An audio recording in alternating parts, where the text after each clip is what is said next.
Hey everybody, welcome back to the Book Corner. I'm Hermione, author and lover of all things famous literature. So I got want to say before I begin, I'm going to kind of cut out the intro until I know for certain that it is not going to affect your ability to hear the video and all that. So let's talk about the state of fantasy books. Now, I actually have a video that's going to be public in 2 days, but I decided to go ahead and delete that video and do this one and make it today instead of 2 days from now. So the state of fantasy books today is something that really makes me wonder. Now, I did some research on this and found out that sex and fantasy actually appeared in the 1920s. So I did not know that. So when you learn something new and you say, I did not know that, then you correct yourself, which is always good. But the amount of sex in fantasy and the fact is that it borders or it goes over into some really deprived areas is not old. It is not old. It's like how much fucking can I put into a book to get people to buy it? And I understand that there is a need to put sex in, in the book, and I have put sex scenes in my horror book, but my book that I'm currently writing is not going to have sex in it. My brother's laughing. He's like, no, still my brother does not need to read my horror book. But anyways, and I probably will not release that book next year. I gotta do some fine tuning on it before it's suitable for all audiences or for adult audiences. But anyways, so when we talk about fantasy, we talk about very, very unhealthy relationships. And, I will be the first to say that sexual relations is something that people expect in relationships when you're talking about between two people, no matter if they're opposite gender or same-sex individuals. People will expect that. But the amount of banging that goes on in these books is just, oh my lord. So what is a good fantasy? A good fantasy should not be solely based on sex. It should be about the journey that the person goes through, all the people they meet, all the experiences that they have. Because when you just make it about sex, when people flip through the book to get to the sex, and I've done that with romance, but before anyone criticized me, I was in my 20s, so I was an adult, okay? But what I have learned as I've gotten older is I miss out on a huge chunk of the plot of the book. And so when I do read a romance book, I always will read it from the beginning of it, and I will read it slowly to better understand the plot and to understand what the author is trying to put out there. So one of the huge things about fantasy is that its ability to transport the person to another place and to let them encounter all these mystical, magical creatures that they normally would not, what they know they never will meet. And that's why I love fantasy so much. That's why I'm writing another fantasy book. I had a lot of fun writing my first, but this one, as I said in the previous video, will be available for physical consumption. I just fell in love with the idea of doing another fantasy book, and this time with a young girl who is the descendant of this old magus family.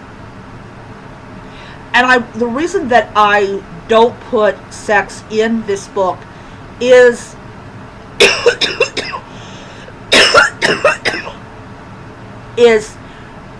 I just choose not to.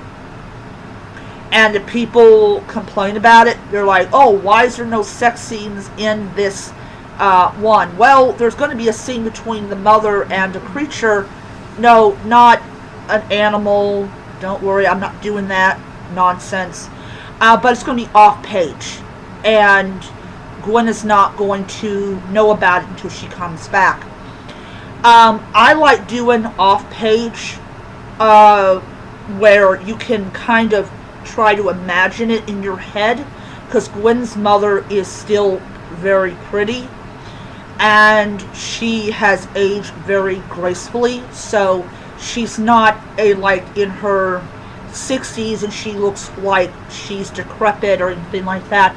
She had Gwen when she was really young, so she has had the opportunity to kind of grow old gracefully. So when you enter my world, when we pass the border between the mundane to the magical, we're entering an entirely different world that is identical to where you come from, but there's magic and there's undead, and there is these undead horses and these necromancers, and there's people being turned into prey to be hunted for sport. It's not a fairy tale world, and I intended it to be like that, where it is not a fairy tale world. And it could be considered dark fantasy because this world is very dark. It's full of pain and suffering and all this stuff, but there are rules that are still universal no matter who you are. But I think with when we deal with dark fantasy, they try to make you so unsettled that you probably don't want to pick up another dark fantasy. And I don't think that should be something that should be happening. People should not read a dark fantasy, get so disturbed by it, and not want to read it ever again. Dark fantasy can be dark, but it can't be like extreme dark. Like there's extreme horror. Where they get the idea that people want to read a book about people being killed and legally used for FOOD, because my brother's cooking, is did we really need that book? And why the heck would you? Never mind. I think I answered my own question. It's extreme horror is something that, weirdly enough, I've got on my wish list. But I'm kind of leery about buying it. I'm really kind of leery about buying it. But, they take extreme, I would consider it extreme dark fantasy when you leave after reading the book and you're so disturbed by what you read that you wonder why the hell there wasn't a warning label on that book, or why is it that the people that were pushing the book didn't warn you of how bad and twisted the book actually was, which tells me a lot about the reader and the reviewer and why they omit certain parts. Like I did a little segment video, and it was basically, I said, why, what was going through the author's mind when they were using a steamroller on a person?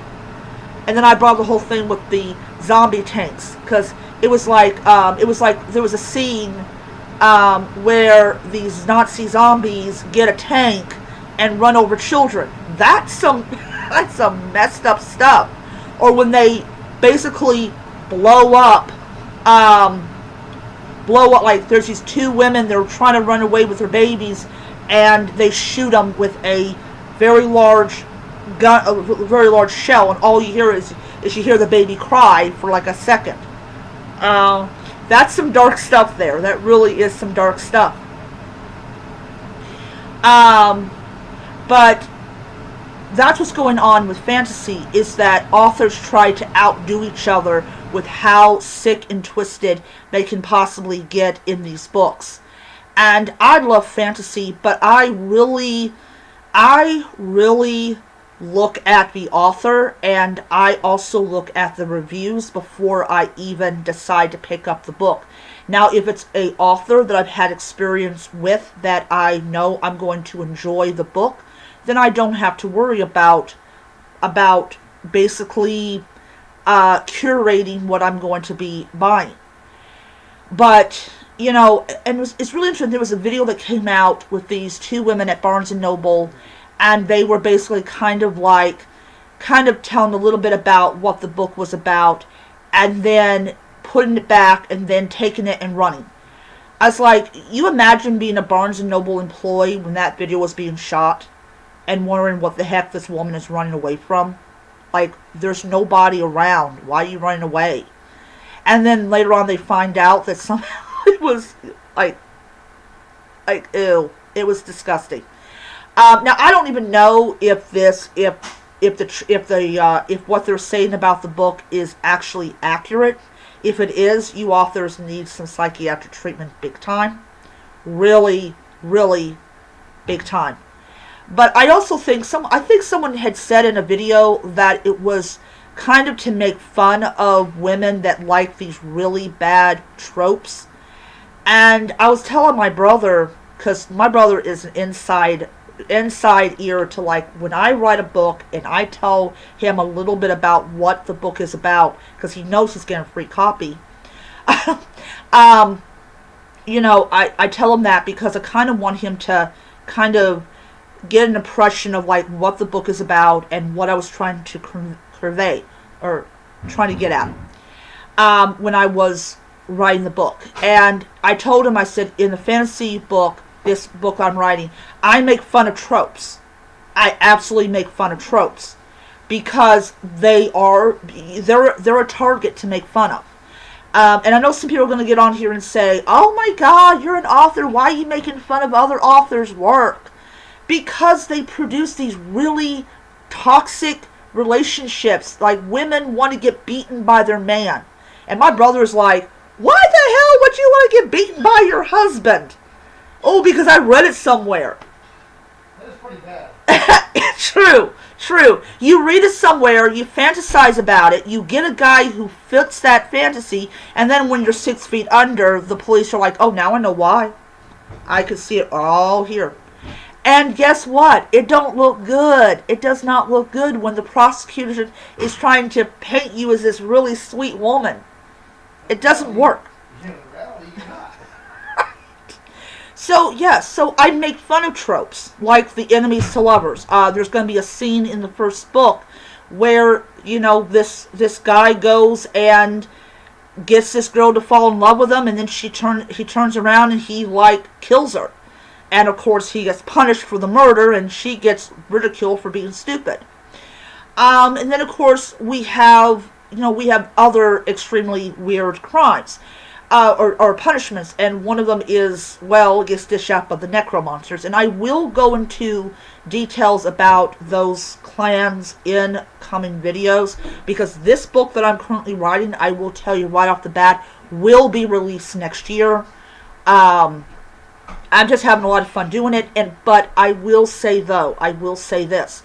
Sometimes I try to figure out, okay, did I write enough pages to me to move on to chapter 3? Because I was originally going to do 75 pages, but then I decided that is way too much pages for one chapter. So I'm going to probably end it at page 35 or something like that. But fantasy is a great genre. It is, but how it's being turned into something sick and perverted is not good. And I expect there to be smut in romance, and because that's your requirement. But I think when you have romantasy and you put a lot of smut in what I would call a hybrid genre, I really think that when you allow authors to write any kind of sick, sadistic, twisted, kind of perverted kind of thing.